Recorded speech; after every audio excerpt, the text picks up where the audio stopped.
Hey friends, welcome back to Storytime with Miss Madison. Today we're joined by my very special friend, Brooklyn, and we are going to be reading a book from my big book of stories and rhymes.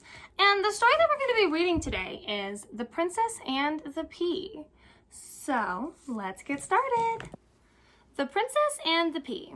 Princes must marry princesses. There's no point in them falling in love with ordinary girls, no matter how pretty they are. And everyone knows that, especially princes.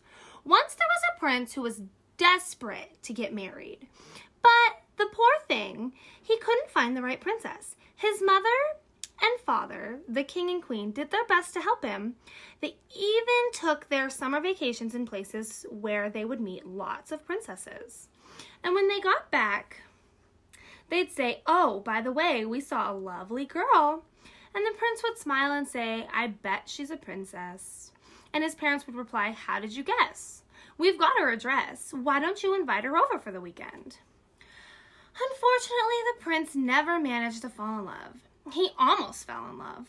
In fact, he was engaged over a year to a princess from Transylvania, but the engagement was finally called off. Good thing it was. They would have never lived happily ever after. One dark November day, a storm blew up, and the wind lashed the palace roof so hard that the shingles blew off like a storm of confetti.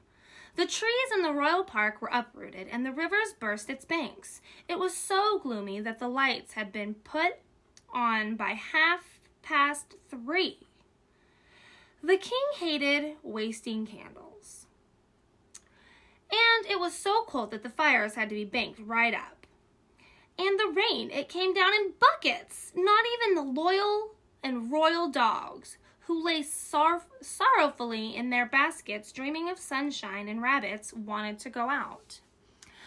At about 8 o'clock, there was a knock on the palace door. A servant was sent. He came back and whispered something in the king's ear. "Who says she's a princess?" the king asked, surprised. "The lovely lady at the door says so, sire," the servant said. "She says she's lost her way and she's soaked through to the bone."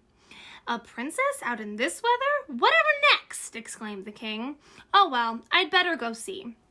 But the prince got there before him. He was already on his knees before a most elegant young lady. In fact, he was just about to ask her to marry him. Luckily, the queen arrived in the nick of time and whisked the young lady away to change from her wet clothes. "Well," the king said when the queen came back downstairs, "is she a princess? I bet she's just a pop star, a prime minister's daughter, like all those other girls he falls in love with." "I'm beginning to hate the word princess. I didn't have so much trouble falling in love with a princess in my day." The king smiled fondly at his queen. "I think I'll have to give her the test," the queen said, "and hope she passes." "The test?" queried the king. The queen explained. "A pea? But how can you tell she's a princess with just a pea?" puzzled the king. "Just you wait until morning," the queen said, smiling.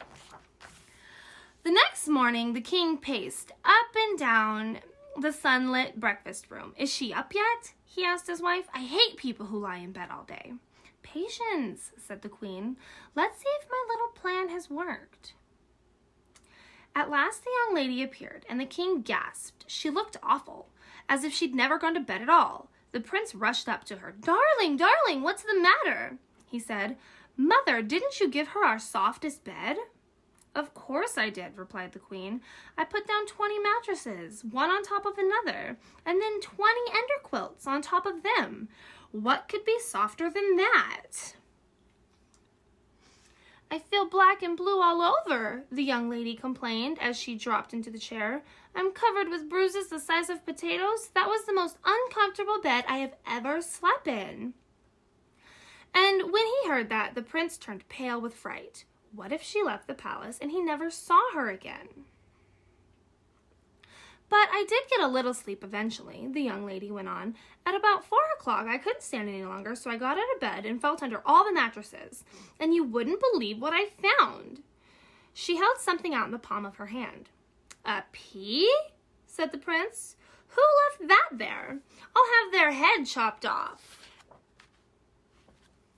"A pea," the king said happily. "I understand now. Only a princess would be kept awake by the pea under her mattress."